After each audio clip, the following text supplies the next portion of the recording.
Hello and welcome to Smaulgld.com. Forget the Petro Yuan. Here comes the dollar-backed yuan. We have been hearing about how the Petro Yuan is going to dethrone the dollar and end dollar hegemony once and for all. And the way this is going to happen, well, there's a long, convoluted story, but it all started with the Asian Nikkei Review, with a story in September 1st that said that China was going to issue a oil's futures contract denominated in Chinese yuan and backed by gold. Well, that story has undergone a lot of different changes, but the core of the story has remained that something China is going to do is going to end dollar hegemony.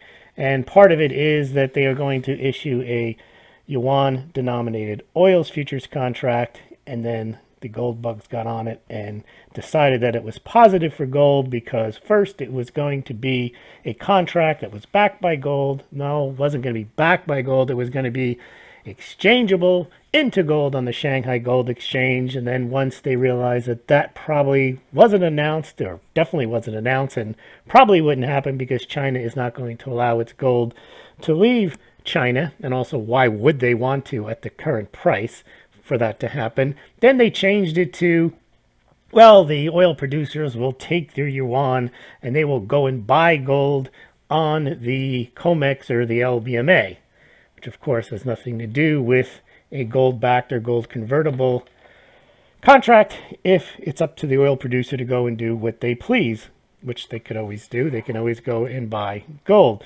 No worries. This contract is, though, however, according to the alternative financial media and some in the mainstream media, some type of game changer, wake-up call for the dollar. And this is somehow going to boost the yuan's international stature, where it's going to become a world reserve currency that all central banks will want to have. It'll be widely traded, and it'll end the petrodollar hegemony. I love they use that word all the time, hegemony. Some say hegemony, some say hegemony. It's a big word, means dominance.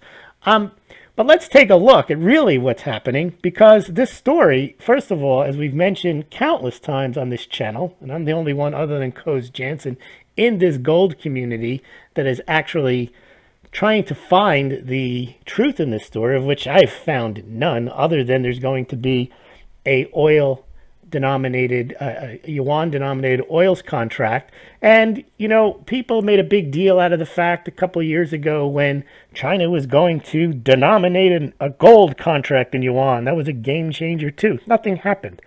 You can make a contract in whatever currency you wish.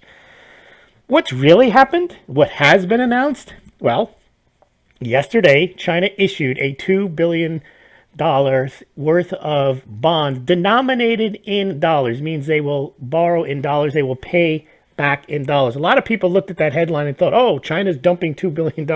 They're selling $2 billion worth of bonds, end of the dollar. No, they're not selling anything. They're holding on to the U.S. Treasuries. They're raising capital when they issue a dollar-denominated bond. So they issued it in dollars, not in yuan. They have increased their treasury holdings to $1.2 trillion in 2017. Why? Well, it gives them collateral, because whatever you wish to say about U.S. treasuries, they are considered liquid, valuable by other central banks. And, you know, this whole thing, the worthless dollar, dollar is toilet paper, all fiat currencies you can say that about. The one thing about the U.S. dollar and the U.S. treasury is it's what all the countries want. They don't want yuan. And we're going to look at some charts and show why that's true, which led into the decision not to issue a yuan-denominated bond, because there would be no appetite for it. Countries don't want to take yuan for a variety of reasons we'll get into in a second. And the yuan's current percentage of foreign transactions is slipping. It's under 2%. And its reserves in other foreign central banks remain minuscule. This belies the whole point that China is just marching into the world stage and is going to drop a gold-backed yuan-denominated oils futures contract, and it's going to be game over, wake-up call for the dollar.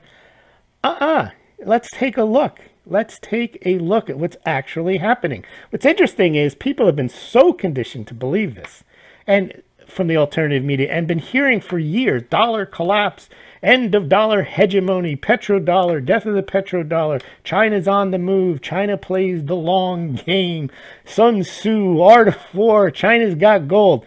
That's been drilled into so many people's heads that they can't see the reality of the situation, because there's other things going on in China that they don't want to hear about. It goes against their narrative. So forget the Petro Yuan. Here comes the dollar-backed yuan. Death of the petrodollar via the Petro Yuan. Not so fast. So, look, while the alternative financial media and parts of the mainstream media, I even saw something on CNBC that China was going to force Saudi Arabia to take the yuan. And they're also going on about this yuan-denominated oil futures contract. And it's going to end dollar hegemony. China just issued $2 billion of dollar-denominated sovereign bonds, and it was 11 times oversubscribed. So, if people want to play the China game, they'll play it, but they want their dollars. And this is significant that they issued them in dollars, because it means China is now willing to access foreign capital markets. So this was a Chinese sovereign bond.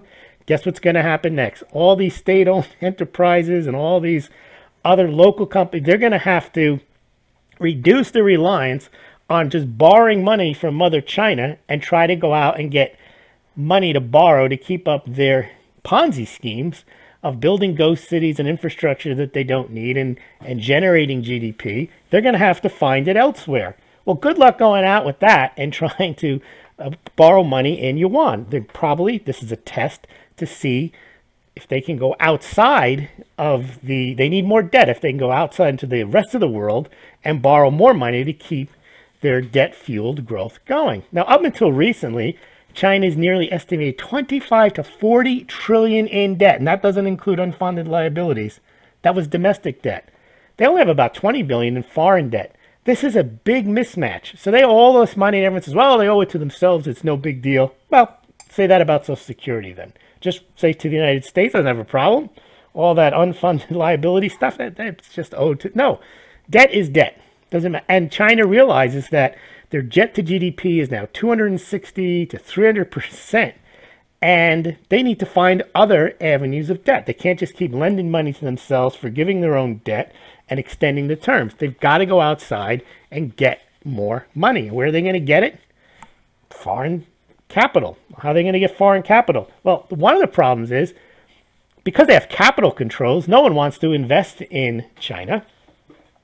So they are very concerned about, and it makes sense, who would want to lend money to China when you can't trust their international numbers? I mean, their financial numbers. And they could devalue the yuan at any moment. So, sorry, they'd rather take a dollar over a yuan. Now, they've been saying that, according to the Asian Nikkei review, well, China will get around that just by offering gold. You know, they'll back the yuan with gold. That's not going to happen. That was not announced. That's the Asian Nikkei review site making up a story and basically saying it is expected that China is going to do this or that. They can't internationally yuan by backing it by gold or redeeming it or offering redemption into gold. First of all, they're not going to do that. Second of all, they never announced they were going to do that. But third of all, that would just internationalize gold. That would internationalize the yuan. It would basically say gold's no good. I mean, yuan is no good. It has to be convertible into gold. So they're not even going to do that in any event. So we've gone through this, and I've give you 3 links here about the first report. When we looked at this story, we smelled a rat. We said this doesn't sound right. It's unsourced, and why it wouldn't make sense to even to allow the foreign oil producers to exchange their yuan for gold on the Shanghai Gold Exchange. And then we got even more into it. We realized the story was a complete farce. Here comes the gold-backed yuan without the gold. And then we noted the curious case of the gold-backed yuan just got curiouser. We noticed how the story kept changing by the gold pumpers to make the story fit. The story has not gone away. There's an insistence that this is a game-changer, huge story. Well, look what's happened to the dollar index. On news, that there's going to be this huge story, wake-up call for the dollar, upcoming game-changer Petro Yuan. Not only did the dollar shrug that off, the dollar has risen. Now, it didn't rise because of this story. It didn't fall because of this story. The international traders are ignoring the story because they know it's false. There's nothing to the story. The only thing to the story is there's going to be a yuan-denominated oils contract. The gold part is a fantasy. It has nothing to do with the contract. And also, just because you issue a futures contract in a certain denomination doesn't mean the whole world changes. That could be significant. We'll keep an eye on it. But they're making this story out to be a mountain out of a molehill because of the gold component that doesn't exist or hasn't been announced, and there's no indication to believe that it does exist. And again, I ask anybody who's got a source, and when I ask for a source, I get Asian Nikkei Review story. That's not a source.